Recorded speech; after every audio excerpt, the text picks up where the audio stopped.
Welcome to MILF. I'm Courtney. And I'm Jennifer. And we are two moms into literary freedom.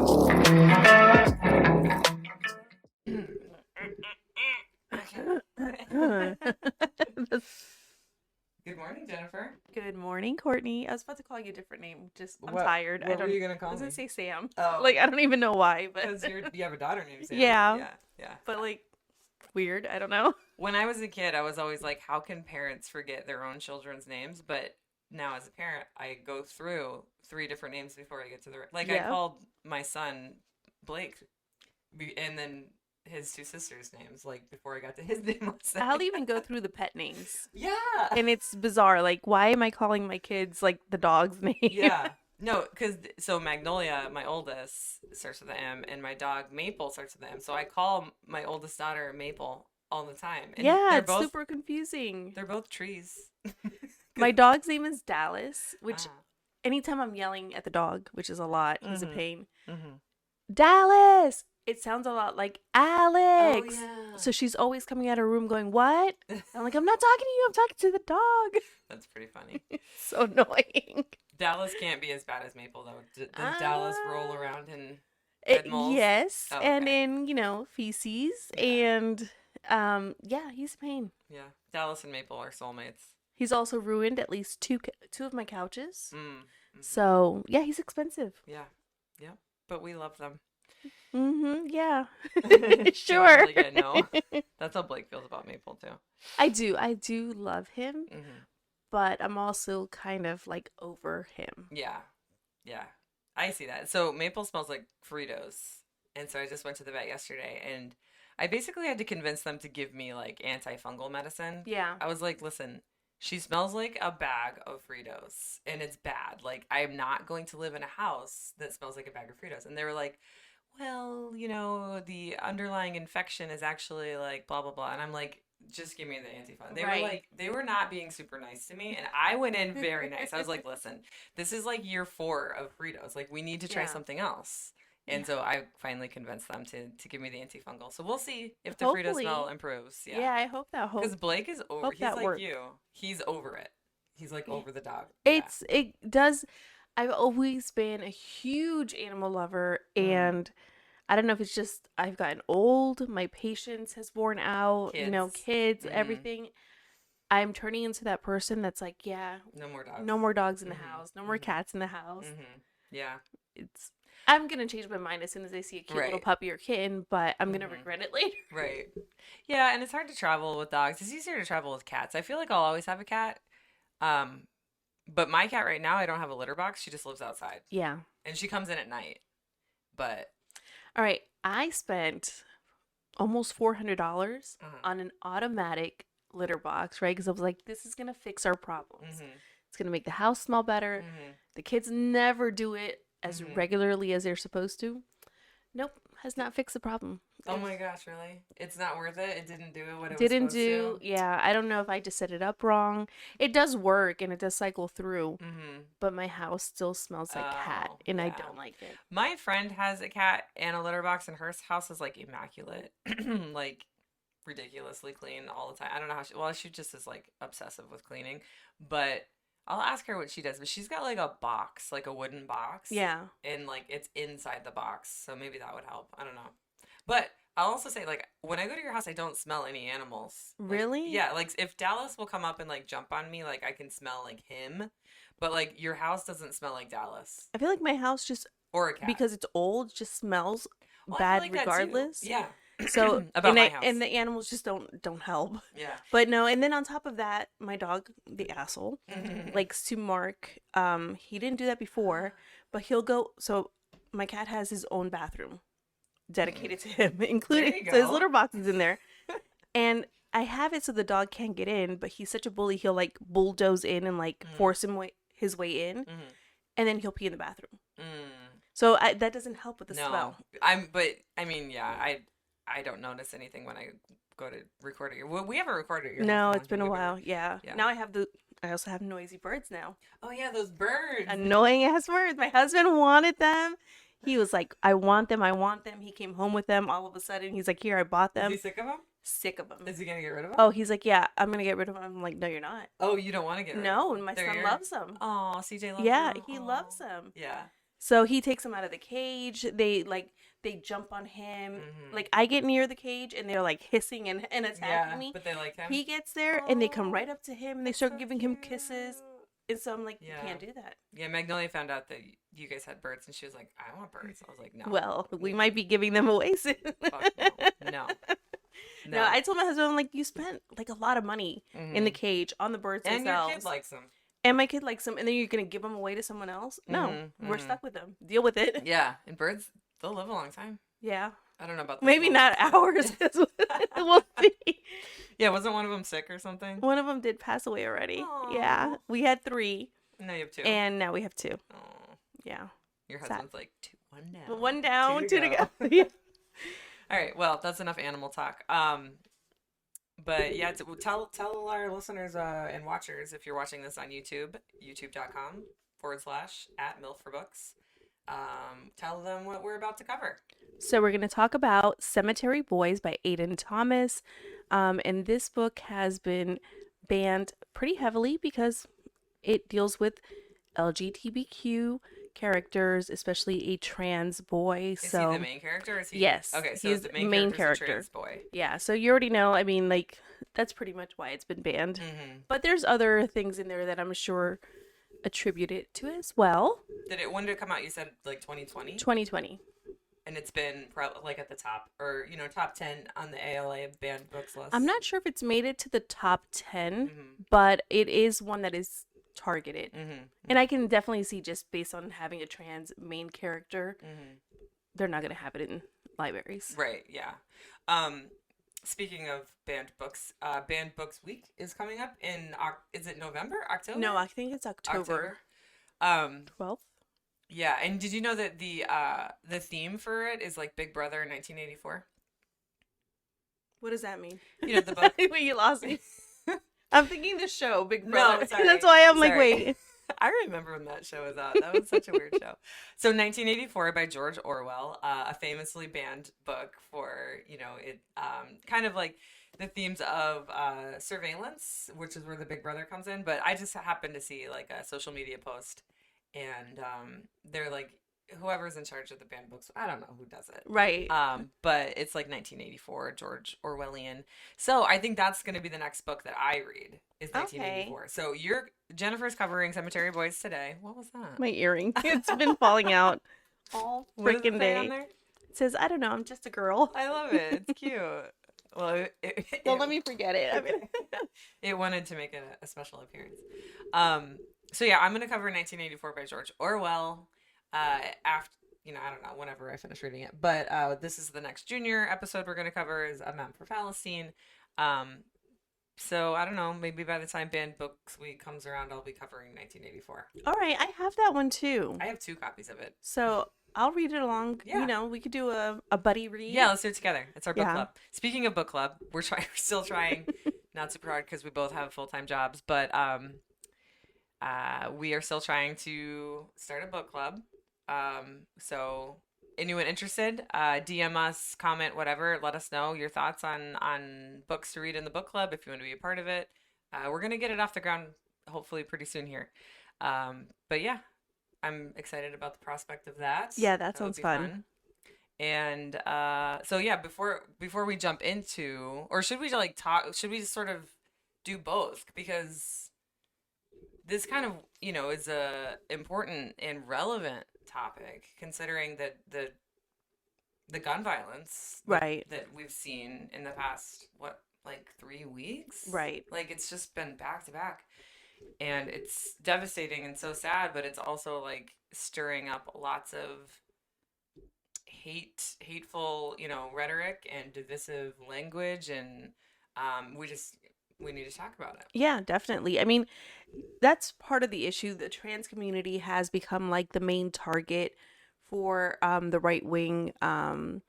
It's just like they make less than 1% of the population, or 1% of the population. Yeah, I think it's about 1%. Okay. Yeah.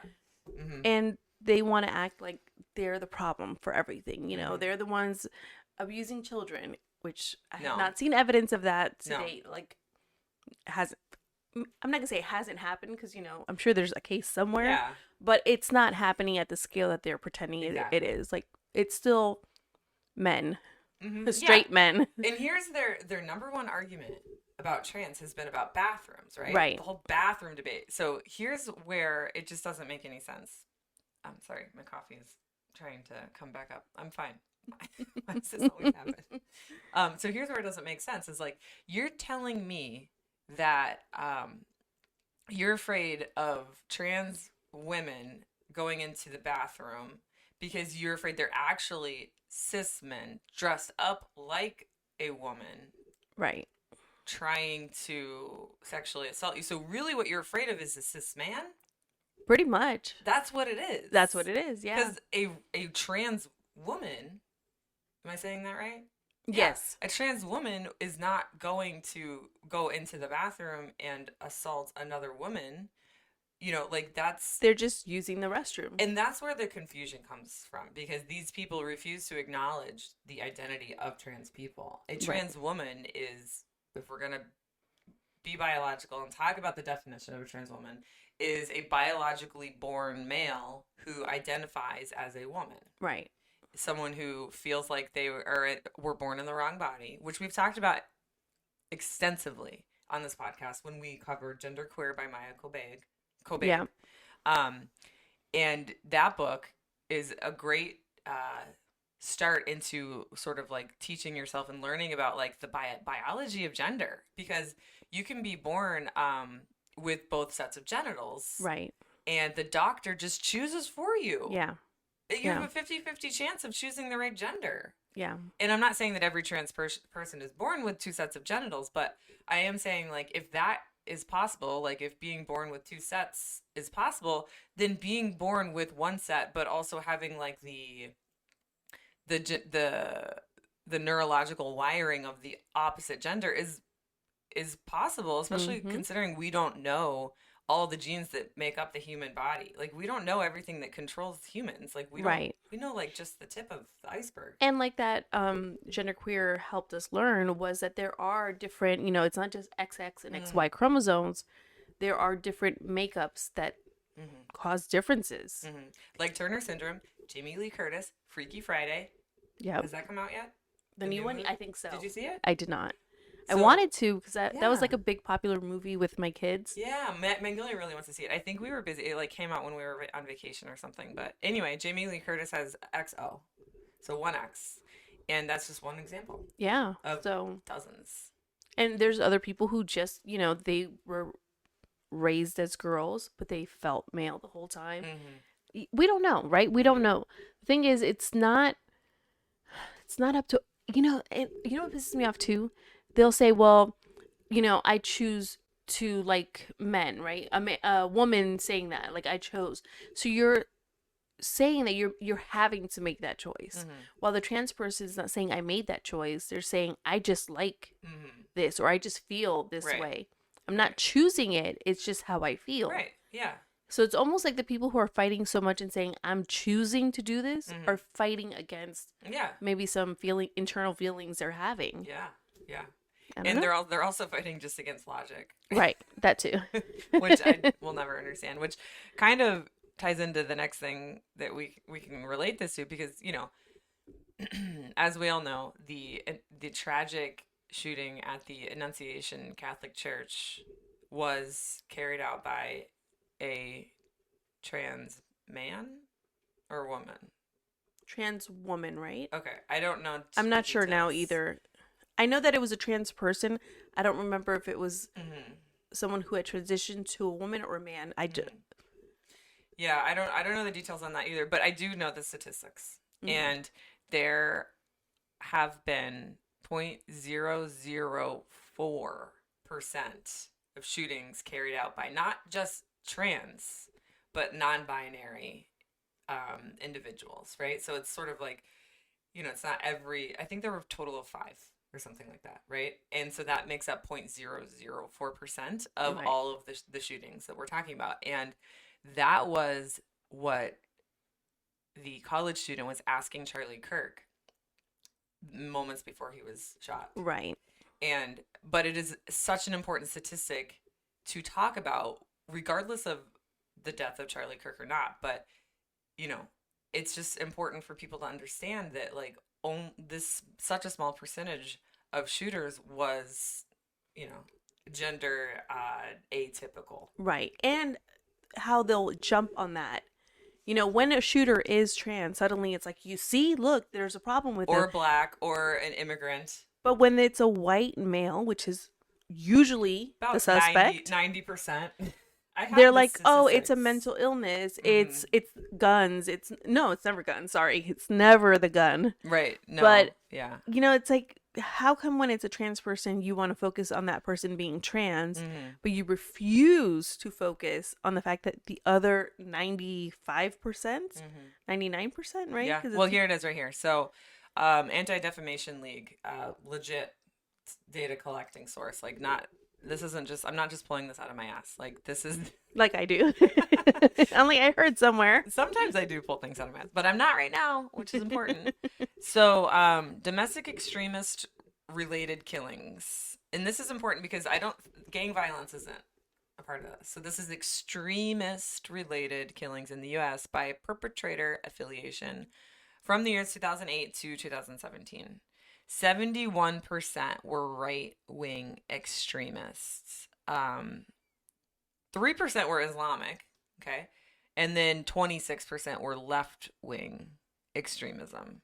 And that category includes anarchists and black nationalists. So, I don't know about, but either way, 3/4 versus 1/4. Right. And then murders connected to political extremism by type. So it kind of goes even further. 55% were connected to white supremacy. Shocker. 14% was connected to anti-government. 6% was connected to, quote, other right-wing, which they're like, we don't know what to put in for this category, but it's definitely right-wing. So if we do some quick math here, which we all love, 55 plus 20 is 75. 70. So 3/4, the overwhelming majority. And then let's see, 4% were left-wing. Okay. And this is for murders connected to political extremism. Right. 4% were left-wing. Evil exists everywhere. Mm-hmm. But we're just trying to say, like, when the right accuses us of violence, of not having compassion. Because here's the thing. Yes, Charlie Kirk was shot. And no one deserves to be shot. Mm-hmm. Do I care that he passed away? No. I don't. I'm sorry. I'm sorry, not sorry, because right. I don't. He is someone that literally believed that it was okay for lives to be lost to gun violence so that they can keep their Second Amendment. And the problem is he was okay with it because he wasn't thinking he was going to be a victim. Mm-hmm. He was thinking maybe one of our children would be the victim. He thought he had that privilege. Yes. Of not being a victim. Yeah. And so now the people who have stayed silent and have never, it's baffling to me because in small groups of just this town alone, mm-hmm. and I don't leave these groups because I like to see what they're saying. And for years, they have said the nastiest, most hateful, most racist, just disgusting things. Mm-hmm.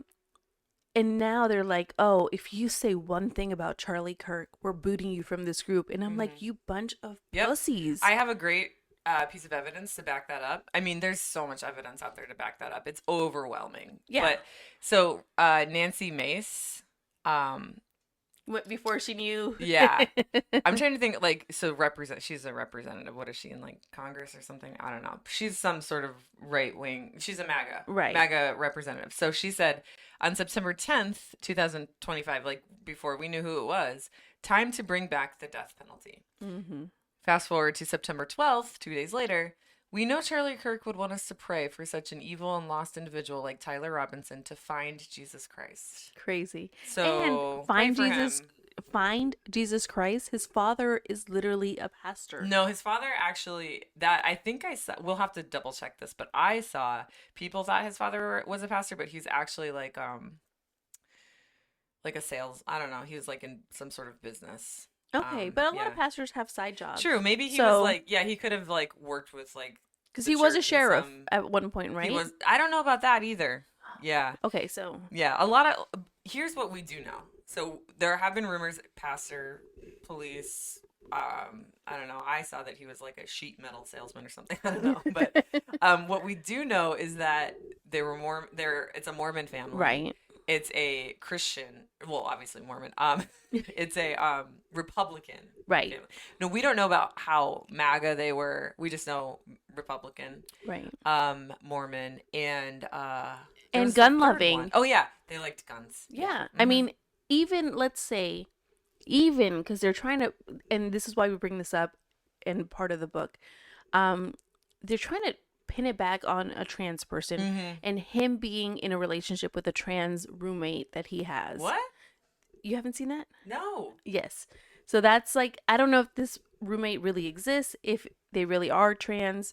But they're trying to tie it back. Like, oh no, he went to college, which by the way, he went to college for one semester and then he went to a trade school. So, but apparently in that one semester, he went met a woke. trans. Oh. No, he fuck. went woke because, Colleges college. make you woke. Yeah. Yes, colleges make you woke. Yeah. Um, The good ones too. Anyway. and this college was in Utah, by the way, which is again, very Mormon. Yeah. So Salt yeah, Lake City can be pretty liberal, though. I think. can it? Yeah. Okay, well, maybe, but Most major cities have the potential to be woke. so I'm saying let's say that what set him off was probably maybe assuming, let's go with their scenario that it's because he's dating a trans person and he's gay, and that's what motivated this killing, and not that he's a groper. Groyper. Grape. That makes sense. Not groper. I mean, maybe, but Groyper. So let's say that's true. Mm-hmm. Who showed him how to shoot a gun? I don't know. Who put guns in his hand? His dad. His dad. Yeah. Or his family. Yeah. From a young age, there's pictures of him with Really? big guns. Not like handguns, big guns. So who taught him all these violent things? Oh my god. It's still his family. It's Yeah. still that right-wing mentality of guns, Mhm. guns, guns, shoot, ask questions later.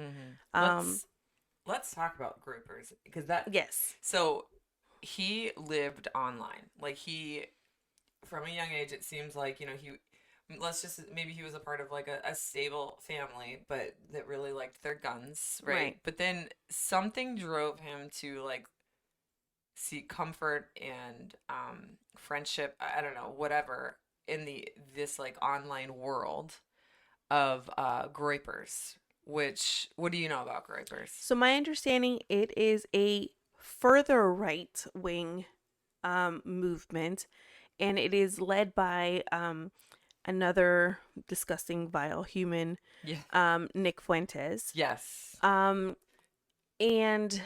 yeah, pretty much they didn't think Charlie Kirk was extreme enough. Mm-hmm. So it's almost like, yeah, I mean that's pretty much it. Like it's Wikipedia has them as an alt-right white nationalist Christian nationalist activist led by Nick Fuentes. They're also referred to as internet trolls, and they're kind of like known by this frog he man. has a name. What is his name? I think it's Groyper. No, his name is something else. Pepe the Frog. Oh, Pepe the Frog. Yeah, I Something remember like that that. from like a long time ago. Yeah. So anyway, Robinson sort of like lived in this world where it was like this video game mentality where they would like play, what was the name of the video game that they would play? Hell Diver or something. Hell Diver. Yeah. And what was on the bullet casings were all of these references to the Groyper movement, Right. and to the Hell Diver video game. It was like up, down, left, right, whatever, which was like a video game code for like message for like, oh, I'm just gonna kill you to end the conversation. And I think the movement actually dropped like a bomb on people. So it's like command key, like keyboard command to drop a bomb on someone as a way to end the conversation. Let's just pause and think about that for a second. That was on the bullet that killed Charlie Kirk. No. or that was on one of the One of the bullets. Yeah. Sorry, I don't know what was on that. On the bullet that was on, sorry, it's bad to laugh, but you can't help but laugh when you hear what's on these bullets. It was was like baffling. It's looks at bold. Oh, ow, or something like that. Oh. It's a reference to like furries. Yes, but it's not because he was it's a part of the pro-furry. No, it's anti-furry. Right, it's anti-furry community. Yeah. So it's like making fun of the furry. So you have to understand the messages here to really understand what kind of a person this Robinson guy was, and he was more extreme than Charlie Kirk, and Nick Fuentes has gone on record saying that Charlie Kirk was too soft. Right. And this guy was a follower of Nick Fuentes. And just like 2 or 3 days prior to his shooting, Laura Loomer had also gone after Charlie Kirk. Really? Yes. And she since has deleted that tweet. Wow. So, and my understanding, don't quote me on this one, is the shooter followed both Nick Fuentes and Laura Loomer. Huh. So. Wow. Yeah. And lots of questions that have not been answered here, but I just want to say that, I mean, and it sucks that I feel the need to even have to say this, but like, I don't condone shooting anybody, even someone as terrible as Charlie Kirk. Like, he was a terrible human being. Right. Who spread terrible messages of hate and successfully further divided our country into the left versus right mentality, which is very problematic. Very. And it's not solving any problems. It's just causing more problems. And he, along with people like, the Proud Boys and Bannon and the guy from InfoWars, whatever that guy's name is. You know that guy? I do, but I can't think of his name.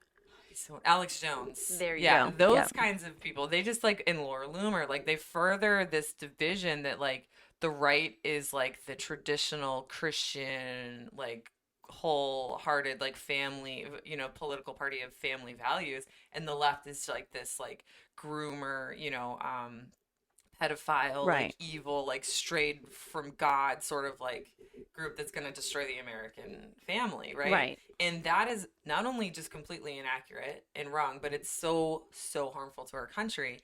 So a man like Charlie Kirk not being around anymore, I gotta say, not sad. But if we think about it in the sense that he was killed by someone who wants to do what he's doing, but times 1,000, right?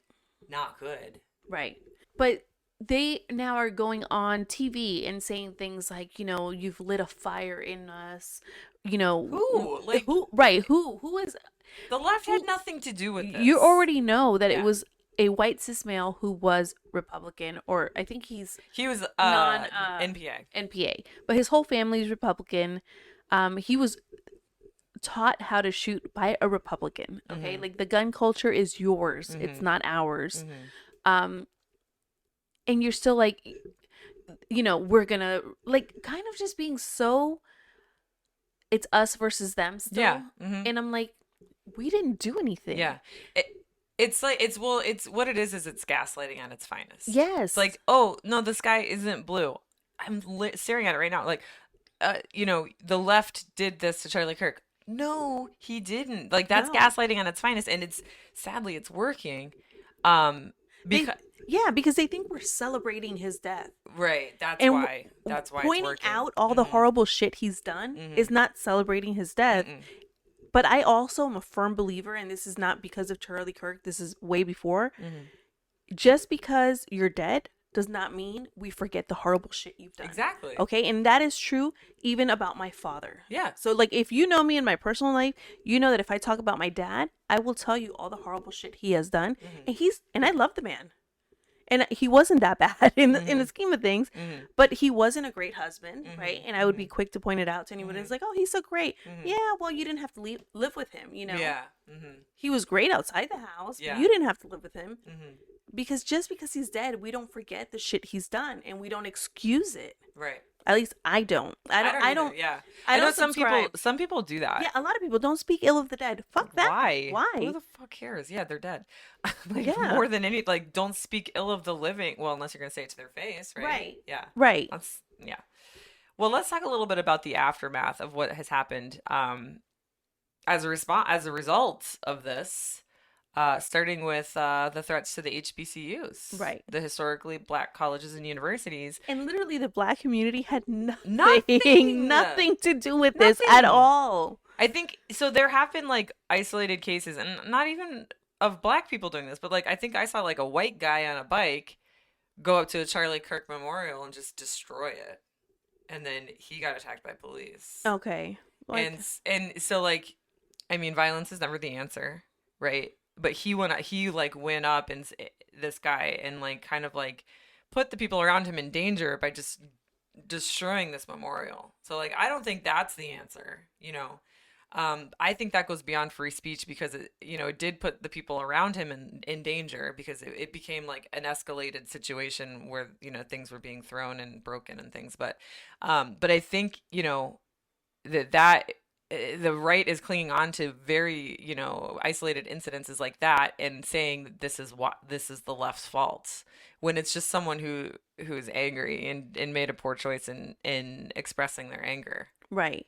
And how it's bad. Listen, I know it's not just white people, but white people, this is for you. You guys are upset because you finally see it happening to someone who looks like you. Meanwhile, it has been happening to people of color for a long time. Mm-hmm. So suddenly, and that's what's upsetting to a lot of us to see a lot of people that we knew. George Floyd. No, well, yes, but also now who never listen. I have people who have never said shit about all the school shootings other than thoughts and prayers. Right. So sad. Right. They've never said anything when kids are being separated from their families. Right. Right. They've never said anything about what's happening in Palestine right. and like literal children being blown up. Mm-hmm. And suddenly this video, just because I guess they saw it, and honestly, the video I did see it of him getting shot. It is not as graphic as other videos that I have seen recently. Go watch what's happening in Gaza right now. Yes. Yeah. Like, yeah, it was hard to watch, but I mean, it almost looked like a movie. It didn't even feel like it was. And I'm looking at kids without limbs, right? Who have been blown to pieces. I'm seeing families carrying around an infant that's basically just a body, no head. You see horrible children just, yes. Emaciated. And these people are choosing they don't want that in their feed. Right. They don't want that in their algorithm because they can just say it's not happening. And they want to live in that blissful ignorance because they don't want to admit that they're a part of the people that they voted for are a part of the cause of that. Right. Meanwhile, our side has been asking for gun reform. We've been asking to save our children. To keep families together during... Yes. And the same stop people... sending weapons to Israel. Who have been excited to see immigrants being eaten by alligators. Yeah, the same people who take their little kids to pose for pictures underneath the alligator Alcatraz sign in the same way that people, when lynchings, which we'll get to in a minute, were still a commonplace thing, would take their kids to go watch black people be murdered. Right. Or lynched. And these are the same people that are like, how dare you speak, ill of Charlie Kirk or... He was a father. George Floyd was also a father. Yeah, let's talk about George Floyd for a second. Let's just say he did use a $20 counterfeit bill. Does he deserve to be choked out by a police officer for using a counterfeit? No. Charlie Kirk, he said some really nasty shit. He said that black women, specifically Kamala Harris and who else? Michelle Obama. And Ketanji Jackson. Did I say her name right? Jackson Brown? Hold on, I have the picture. Jennifer's gonna look it up. We're horrible at names. I know, it's so bad. Anyway, Charlie Kirk said that these three women didn't have the brain space to what? So, Charlie Kirk said Joy Reid, Ketanji Brown Jackson. Ooh. We were both right. Yes. Right and wrong. Sheila Jackson Lee and Michelle Obama used affirmative action because they do not have the brain processing power to otherwise be taken really seriously, so they had to steal a white person's shot. Now, that is paraphrased. It was a lot longer conversation. Doesn't matter. But so people are quick to be like, put it in context. The context does not make it fucking better. No, it definitely doesn't. If anything, it makes it worse. But so the point that we're making here is that both of these people, George Floyd and Charlie Kirk, you could argue did bad things. Right. Okay. Although I would argue that using a $20 counterfeit bill is not as bad as what Charlie Kirk said about these women and more. But the point is they both did, quote, bad things, right? Do they deserve to be murdered for saying those things or doing those things? No. No. And I think that the majority of, quote, the left or whatever agrees with that statement. Nobody in their right mind thinks it's okay to just go snipe someone. Like, it's not Right. okay.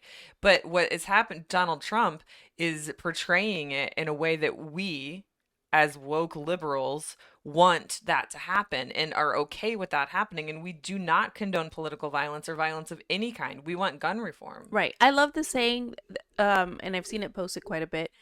We're not okay with what happened to Charlie Kirk. Charlie Kirk is okay with what happened to Charlie Kirk. Yes. Yeah. True. And it's like a perfect way of putting it because he was okay with this happening. We have been asking for this not to happen and for laws to change and things to change so that this doesn't happen. Which, did you see that someone is creating a bill? They called it the Charlie Kirk and Melissa Hortman gun violence something or other. I hope they do. But all it is background checks. And this would not have prevented, a background check would not have prevented the death of Charlie Kirk because, what's his name? Robinson could have had a background check and he could have still gotten a gun. So. Yeah, it's not. But anyway, I think I've mentioned him before, Sean Watmore. He's an Irish poet. Okay, yes. And so, I'm going to just read this poem because it beautifully sort of makes the point that we're unbeautifully trying to make, which is why I love poetry so much. Right. But I could never be a poet, so I just enjoy it.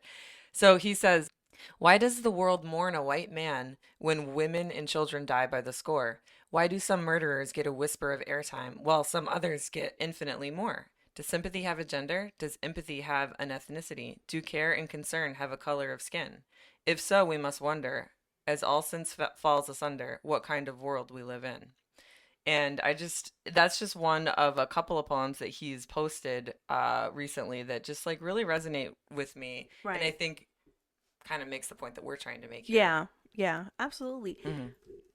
I'm never going to be good about expressing myself this way because I am an angry person when it comes to stuff like that. I feel like I always and I have been arguing left and right with people about this. I saw someone post a video and it's like top video was like the riots that happened during George Floyd, right? And the bottom was vigils happening for Charlie Kirk. And then it was kind of like making the comparison, like how we react to things, how they react to things. And it pissed me off so much because, and of course, it was someone I knew. So I was like, okay, I couldn't keep my mouth shut. I said, "That's my Jennifer." Yeah. I was like, listen, the first guy was killed by a police officer. So yeah, we're going to protest that. Yeah. Because that is a government official. Kirk was killed by a random citizen. And by guns, which you guys refuse to protest. So what are you going to protest against? I don't know. I don't get. You can't protest yourselves and you can't protest guns because that's against what you guys are, you guys can't protest that. What are they protesting against? So what are you going to do? Did you hear about the protests in Britain? For Charlie Kirk.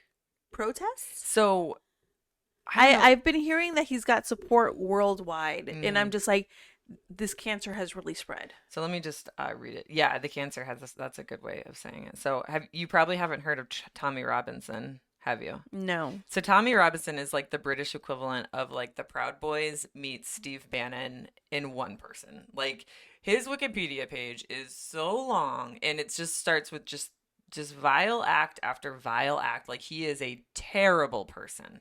He so Is he that like one of the people that Elon Musk was trying to get elected?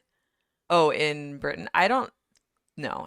Okay. Maybe. He was born Stephen Christopher Yaxley, but he changed his name to Tommy Robinson because he didn't change his name. He like pretended to be someone else, like to evade, I don't know, capture, because he's like a scam artist too. Oh my But he's God. an anti-Islam campaigner and one of the UK's most prominent far-right activists with a huge history of criminal convictions. Um, he's been active in far-right politics for many years. He was a member of the British National Party, which is a British fascist political party. Short-lived. But now I think, he co-founded the English Defense League, EDL, which is basically like a hate group. It's like an anti-Islam, I don't know, just like hate group.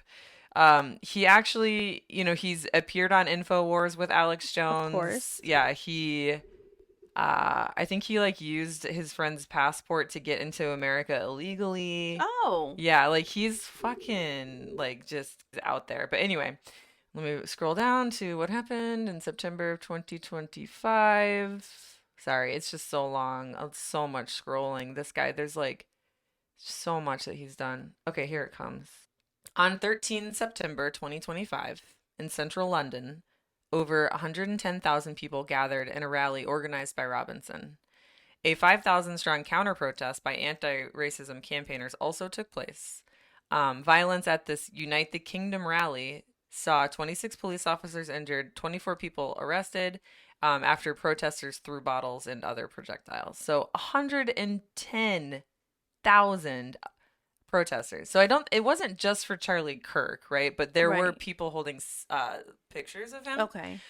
It says it's like anti-immigration protests. Oh. So similar to what's happening over Yeah. here, right? So since July of 2025, protests against immigration have taken place in parts of the United Kingdom, some of which have led to violent disorder. At least 40 police officers have been injured and 140 people have been arrested. So it was just another one of those, but they have been organized by Tommy Robinson, who I think was a supporter of Charlie Kirk, or Probably. I mean, vice they versa. probably stood for Yeah. the same things. Mhm. Yeah, it's sad. It is really sad to see how many people were okay with what he stood for. Mhm. And when we say he was racist, he was homophobic, he was sexist, and we literally point you to statements he has said, videos of him saying these things. Mhm. And the fact that other people are looking at it and saying, well, yeah, I agree with that, Mhm. or that's not racist, when it most definitely is. It's like, yeah, how I hate it here. Like, I Yeah. don't, these Well, people like are It's all not ju- around us. and it's not, well, in the whole world, yeah. And it's Yeah. like, you said, the cancer is spreading, and it's like, well, sure, I mean, but it may have started in Britain, if we're gonna go all the way back. Yeah. But it's just the cancer started in Britain, came to America, now it's going back to Britain. It's like Yeah. just going back and forth. But yeah, it is pretty depressing when you think about it, like about the whole world, if you take a step back and you look at Right. what's going around the whole world. But we have to just like keep doing what we're doing and keep fighting for the truth. For example, let's pivot, I guess, to the lynchings, Yes. or alleged lynchings, Right. because so this happened like yesterday. So Mhm. today is September what? 16th? The 16th. This will probably get published on like the 17th or the 18th, but so on September 15th, I guess, two black men in Mississippi were found hanging from trees. Right. The first one that I heard about, let's look up his name. And I'm going to Trey point out something. too that I also know that there has been several black men found hanging This from is trees in the past like Mhm. year and a half Mhm. that I can recall hearing about them. Mhm. Not, it doesn't make huge, it's always, it was suicide. But it's weird that there's never video of how they got there. There's no, all these places have videos, cameras, and suddenly now there's no video of how they got up into the tree, how they were able to hang themselves. There's no evidence, like nobody saw them doing this in a public area. Yeah, I don't know. I mean, Yeah, it always seems fishy, right? And Yeah. so in the case of Trey Reed, a 21-year-old student at Delta State University in Mississippi, he was found dead on campus Monday morning. What's today? Okay, today's Tuesday. Yeah, so yesterday. Okay.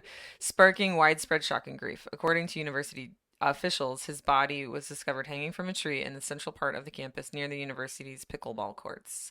The university police chief, Michael Peeler, stated that initial observations did not indicate foul play, but the Bolivar County coroner has not yet confirmed the cause of death. And I saw somewhere else that the coroner was like, be patient. I have to do my job. Right. Don't rush me. Yeah. And I hope he doesn't get paid off, you know, 'cause, Right. I mean, that would not be outside of the realm of possibility at all. But Reed's family has condemned the sharing of videos and images of his body, obviously, and the university has canceled classes. But there have also been reports from his family saying that his legs and arms were broken. Oh. Yeah. But these are, you know, social media. Right. So these are people saying, I heard from someone who heard from his cousin that his arms and legs were broken. So, but we don't know the truth. And what we need here, this is, you know, why we pivoted to this part of the conversation is because, you know, we need to continue to be truth seekers, Right. which the right is not doing. They're ignoring the truth and they're twisting it for their own agenda, right? But we need to continue to demand transparency and public release of these records, Right. so that we actually know what happened. And the same, you could say the same for Epstein. Like, Right. we need transparency. Like, democracy does not work without transparency, because, you know, if there's no transparency, then you can trick an entire nation of people in voting for a convicted felon Yeah. and alleged rapist, accused rapist. And speaking of the Epstein files, I hate to be now a like huge conspiracy theorist, it's not but a I am conspiracy. starting to turn into one, because I find the timing of what happened to Charlie Kirk very like suspicious. I know. I don't even have the energy to go down that road, but and I get what you're saying. So at the end of the day, let's just remember that Epstein files are still there. They should be released, and they voted while everyone was distracted with what happened to Charlie Kirk. They did a lot They of things voted while we were to distracted. not release those files. Right. So my argument, I agree with you there, and it does seem fishy. But my argument is they would have done it anyway. There's Oh yeah, they're gonna do it. nothing Anyway. stop like Yeah. nothing is stopping him from doing whatever the fuck he wants. Yeah. And did you see also that as much as Trump loved Charlie Kirk and respected him, he didn't show up to the vigil. No, and when he was asked, you know, how are you dealing with the death of like your very good friend, he immediately pivoted to something unrelated to Charlie Kirk. I think his words were something like, well, you know, I think I'm doing better than most people would. You know, I mean, consider this $10,000 blah blah blah that we're doing. He started showing off. Completely changed the subject to something that he did. Yeah, and so yeah, doesn't give a shit. No, which we knew that. Yeah, he no. doesn't give a shit. So if you're gonna get mad at us for not giving a shit, but you're No. still gonna praise him, Exactly. and he doesn't clearly give a shit no. either. Yeah, he doesn't give a shit. It's baffling to me. But I did like that he said that smart people don't like him. Oh yeah. And yes, I Yeah. agree. We So- do not. Remember there a long time ago, like with the first time he was elected, there was like this thing going around the internet that turned out to be fake. It was like he was in the 80s and he was like, if I ever ran for president, I would run as a Republican because Republicans are stupid. Yeah. That turned out to be fake, but we all knew that's what he really felt. And Right. so he basically admitted it. And they all just laughed. Like, did you not get the insult was to you guys? Like, it's not insulting to be smart. This is cult behavior, okay? Like, he's literally saying dumb people like him and smart people don't. Yeah. And hey, you know what? That is cult behavior. It's like, It's so weird. He is their leader, and anything he says is true. Mm-hmm. Even, and that's gaslighting too, is like they know that, you know, they have to believe and accept everything that he does and says. Yeah. Which is cult behavior. Something's off. Something's weird. And again, I want to go back to how these people have come after us for not caring what happened to Charlie Kirk. When I say not caring, we care that he was killed by a gun. Mm-hmm. We don't care that he was killed. I know that sounds really harsh to say.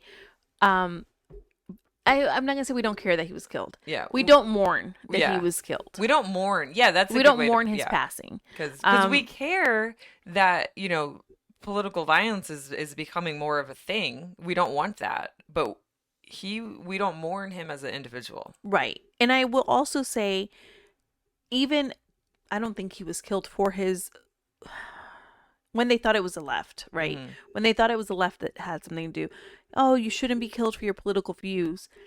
His views are not political. His views are racist, homophobic, sexist. That is not political views.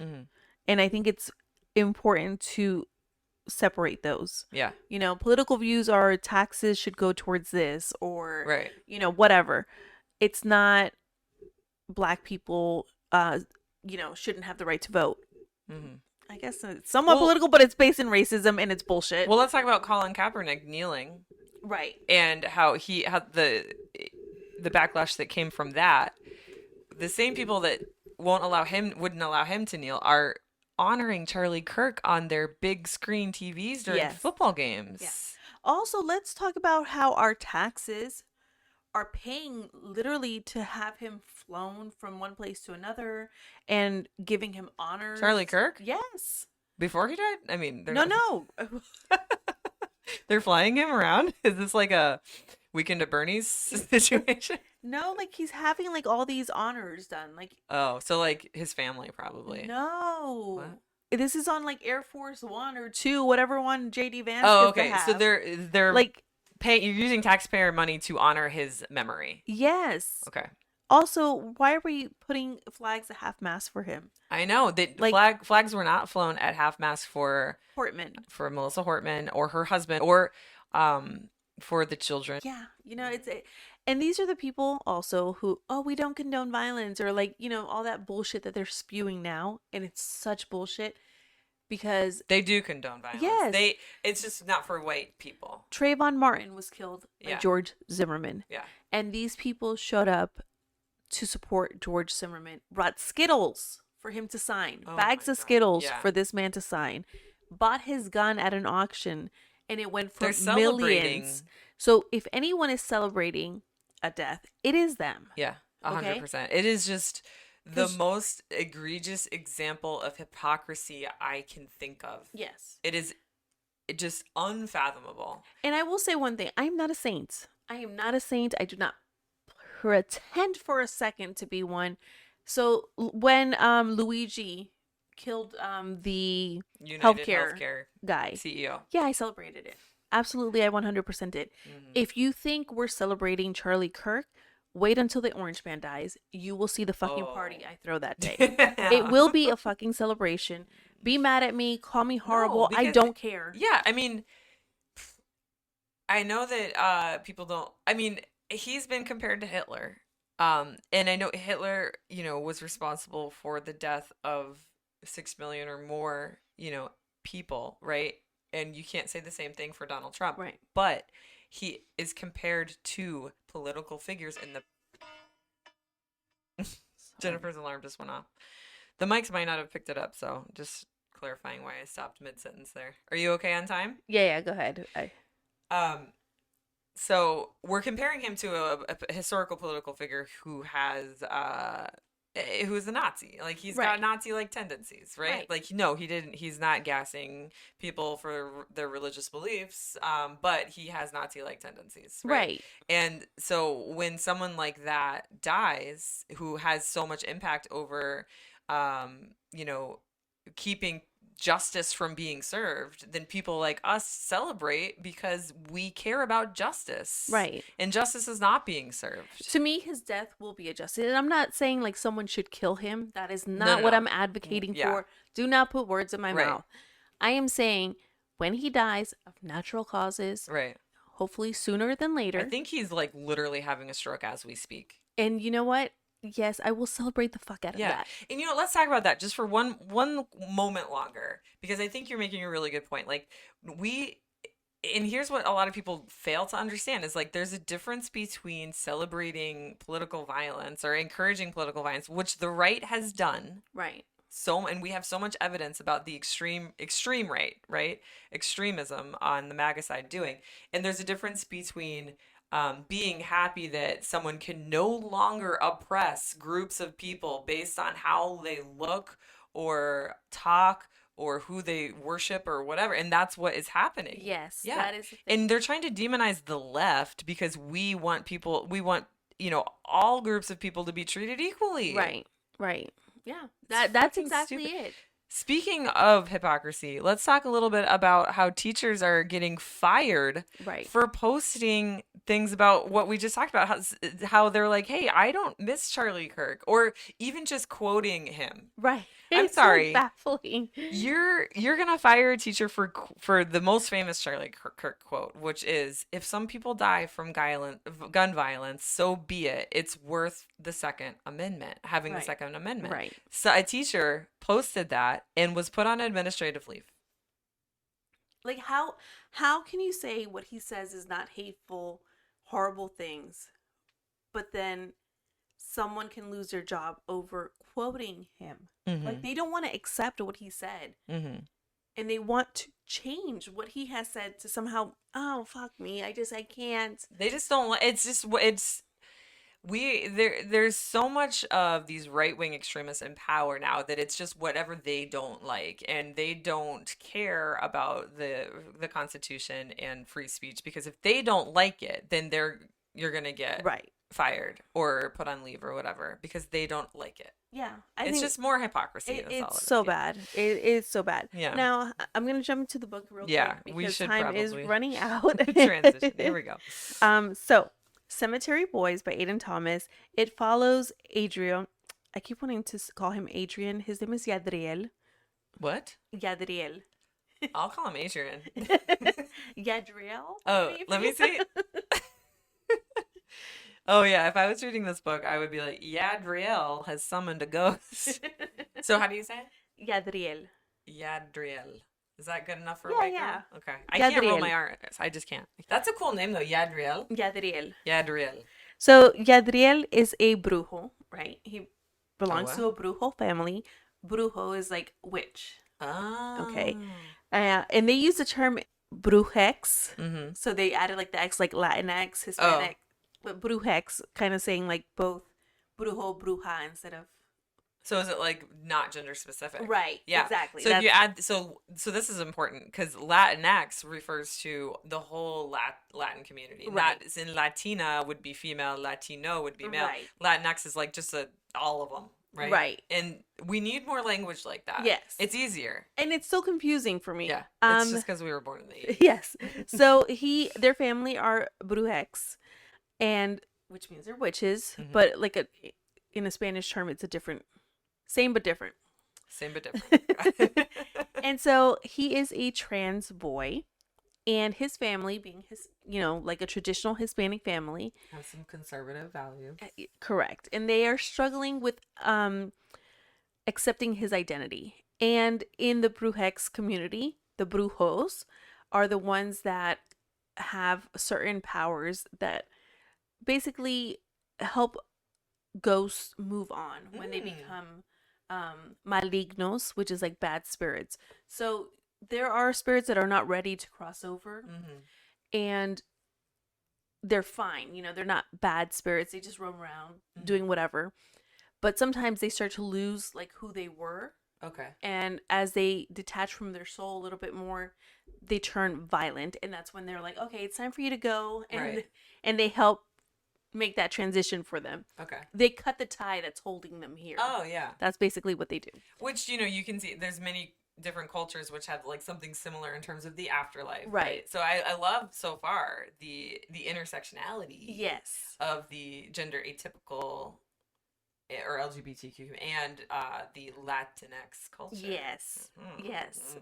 And then the brujas in the families usually are healers, right? Ooh. So him being a trans boy, he wants to be a brujo, right? And he wants to help people cross over to the afterlife and participate in that.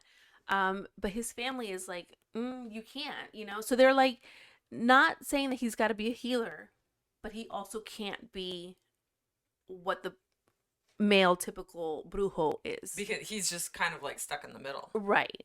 it's kind of like basically he's powerless. Like Which they're is like treating him like if he didn't have any powers. It's a very strong metaphor for Yes. trans people.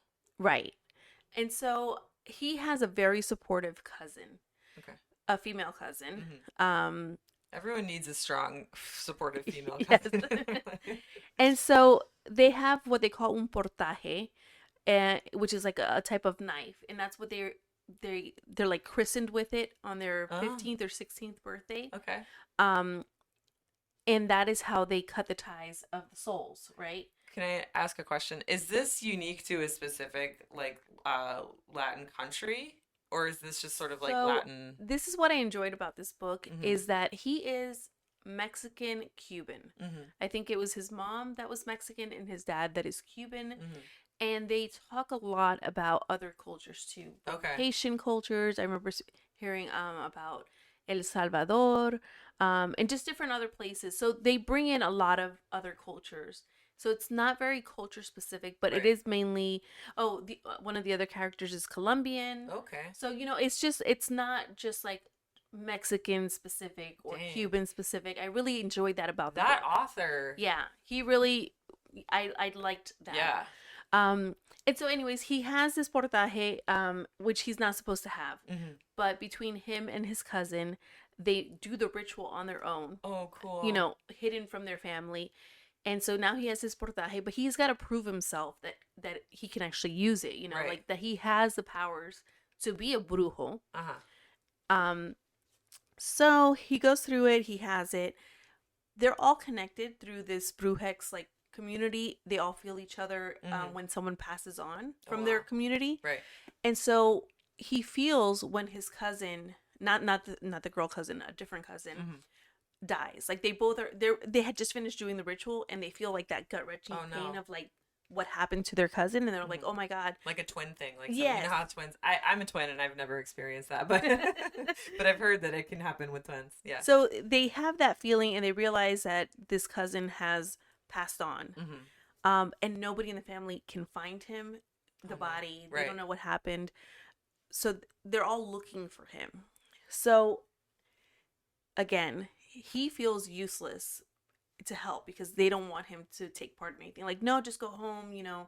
All the men are out looking, but they don't want him looking. Right. And so again, he goes together with his cousin. He's like, I feel useless. I know I can help. Let's go find him. So they go into they live at the cemetery. That's why the book is called Cemetery Boys. Right. They live at a cemetery because his dad is like the main, like the master brujo of the community. Okay. Or like the head leader. And so they're in charge of the spirits that are roaming free in the cemetery. Wow. So there's like an older church inside the cemetery that's not really used anymore. So that's where they go. And they're like, let's try to find like some clues here and see if we can find our cousin and what happened to him. While they're there, he does a summoning spell to summon his cousin. And he summons the other character in the book, which is, oh my god, I forgot his name. Julian. Okay. So he summons Julian, who is a kid from his high school who also just passed away. Oh, did he mean to summon? No. So that was a complete accident. He was looking for his cousin. Because he's like an inexperienced grandma? Yes, it's just like pure inexperience. Yeah. And what it was, I think they found something on the floor and they thought it might have belonged to him. And so that's how he ends up summoning him. Right. Julian comes in and he's like, what the hell's going on? What do you mean I'm dead? The last thing I remember is this happening. And so he's like, Yadriel is like, I'm going to cut the ties and like send you on your way. Okay. And Julian's like, no, like I'm not ready to go. Okay. I need to know that my friends are okay. So it's just, there's a lot that happens in this book. Julian is very, he's considered a bad boy. Oh, really? And his friends are all considered like gang members. But he's got like that loyalty to them. Yes. And in reality, they're not gang members. They're like all troubled teens that are like, yeah. Not even troubled teens. That's what I'm saying. There's a lot in this book that you read and it like tugs at your heartstrings. Really? because they're all LGBTQ kids. I know I always get tongue LGBTQ. tied with that one. The alphabet mafia. Yes. So yeah, that's the kind of gang they're in. They're in the alphabet mafia. And so they're kind of at one point they talk about one of the other characters, like one of his friends, as a throwaway kid. Oh. Because that's what he was. When his parents found out that he was gay, They just like they threw him away. So they live on the streets. They don't have like a good family life. And for other so reasons. they're like, so troubled isn't really the right, but like misfit is a better. Well, I say troubled in like that's how they're viewed. Yeah. And yeah. the book helps you. They're just not accepted. They don't have a right. home. And yeah. so they're seen as troublemakers. Yeah. They also have bad attitudes because Mm-hmm. they're like, oh, you think I'm bad? Fuck you. Yeah. You know? If you're not going to accept me for who I am, then yeah. Right. But they're not bad kids. Right. And they have like this little found family between them all. I think that's what this book helps to show you. One, how that happens. It helps to show you the struggles also of a trans person, what they go through. The author. What's the name of the author? The we never author, did that. Okay, so Gosh, the author is Aiden Thomas. Oh, we did do yeah, that. Okay. And he is a trans author as well. Okay, I was going to ask that. Yeah. So in the back it says, Aiden Thomas is a trans Latinx New York Times bestselling author. So he is trans as well. So this is like a, maybe a bit of a personal story for him. Right. I like that they talk about how Gadriel has to use a binder. Oh, wow. How uncomfortable he is sometimes because now that he's got Julian with him, like he's trying to, his whole family can see ghosts. Right. So there's no hiding Julian. Mm-hmm. And so he's trying to hide him and sneak him into his room, not to do anything bad, but because he's got to keep Julian with him. Right. And so now he's like thinking about like, how do I change my binder in front of Julian? Like, how do I? And yes, they kind of have like this kind of, they annoy each other at first, but he's also like, he's kind of cute. Aww. Yeah. That's funny. And Julian is very funny. He's angsty, but he's very funny as well. It's just really cute story. His cousin, she is just kind of a badass too. And you're going to really enjoy this book. There's nothing sexual in this book. The most that they have is like a kiss at the end. That's what I was going to ask. And it's not anything graphic. So the issue that people are going to have with this book is just by acknowledging that trans people exist, right, and using the word binder, which, right, oh my God. And at one point, Gadriel is like a straight A student, like very school focused. Julian is like skip school kind of kid. Yeah. So Julian wants to find out what happened to his friends because he was with his friends when he died. And so he wants to make sure his friends are okay. And so Gadriel is like, well, I still have to go to school. Like I'm gonna help you, but you have to go to school with me. I have a test. And so it's like funny like that. Yeah.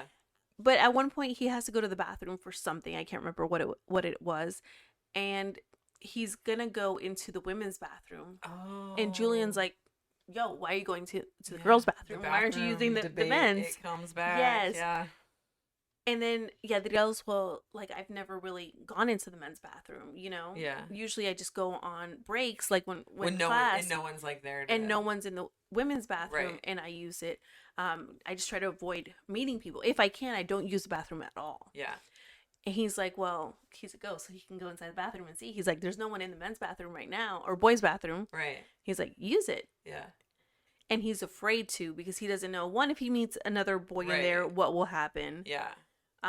Which just goes to sort of show like how it illuminates the trans experience of using bathrooms. Right. It's like, which one am I supposed to use? The one that I feel comfortable in, or yeah. They talk a lot about different experiences too. One of Julian's friends is also trans, and it was kind of like Gadriel remembers the first time that student showed up dressed like a girl to school. Okay. And how like he was like so impressed by that. Oh. There's like a lot of touching stories throughout the book. I love that. I think, but it's also very funny and like just very YA. It's very YA. That's what I was gonna ask. It sounds like it could definitely read as a YA. And so many YAs, whatever you want to call them, you know, like they love spookiness. Yes. You know, they love the idea of like ghosts and cemeteries. Like, so I love the intersection of like the spooky, like supernatural, and then the trans. Right. Like the trans visibility. It's Yeah. so important. So like, my 12-year-old will definitely read it. Oh yeah, yeah. It's definitely not a bad book at all. Did you buy it? Yes. Can I borrow it? Yeah. But I promise I'll give it back. I promise. Listen, you know where I live. Video evidence that my book is in like as new condition. Oh, Magnolia will take care of it. Yeah, yeah. And she'll read it in like, oh my God. She'll read, I'm going to spill my coffee all over it right now. Girl. She'll read it in like 3 days. So She's better than me. But it's spooky season. So. Yeah, no, it's really good. And like I said, it's pristine condition because I did the audiobook for most of it.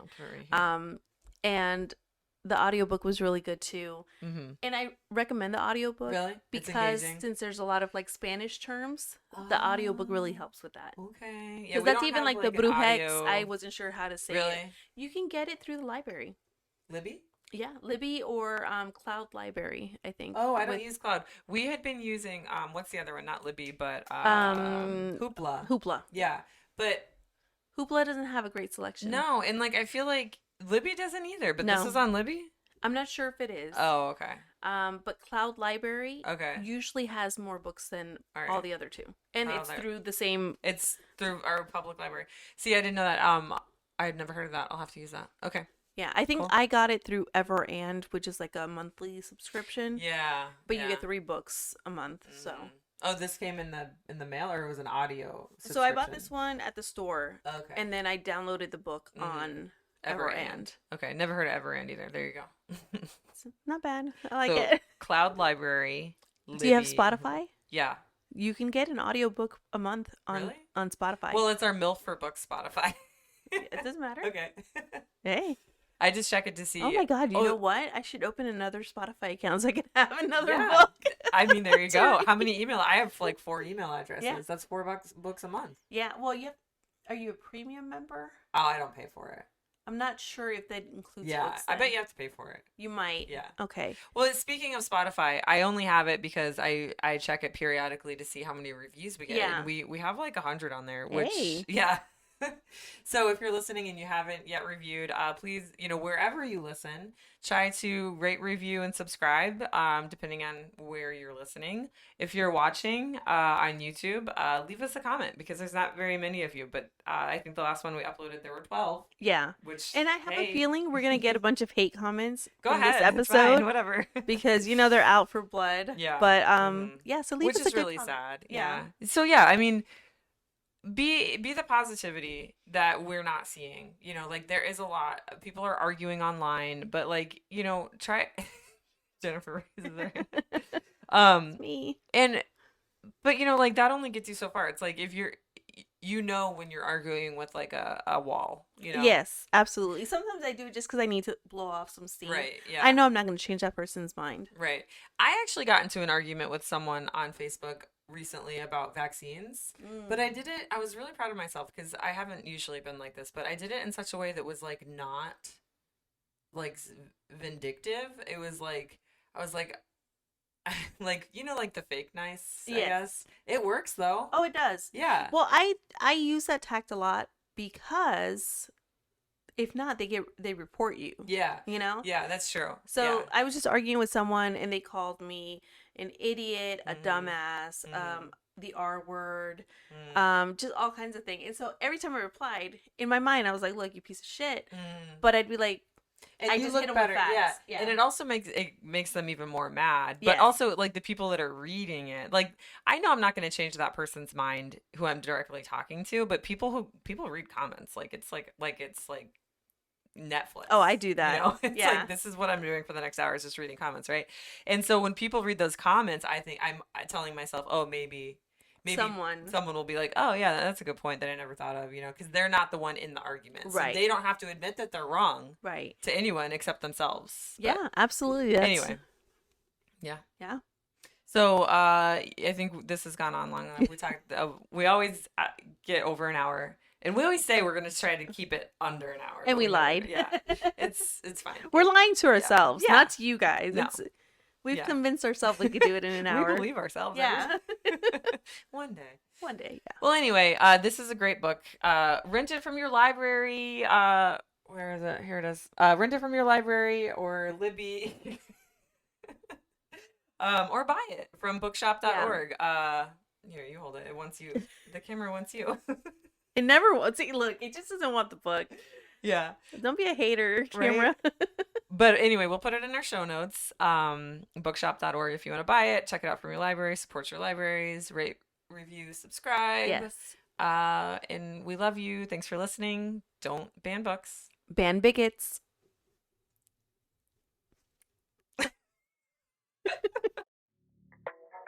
This episode has been engineered and mixed by your hosts, Jennifer and Courtney. You can listen to the MILF for Books podcast on iHeartRadio, Apple, Spotify, or literally any podcast app you want. Check out our MILF for Books YouTube page. That's MILF, 4, Books. And don't forget to like and subscribe. Follow the show on Instagram, Threads, Facebook, and Blue Sky at MILF for Books. Again, that's MILF, 4, Books. But follow us on TikTok at Moms into Literary Freedom.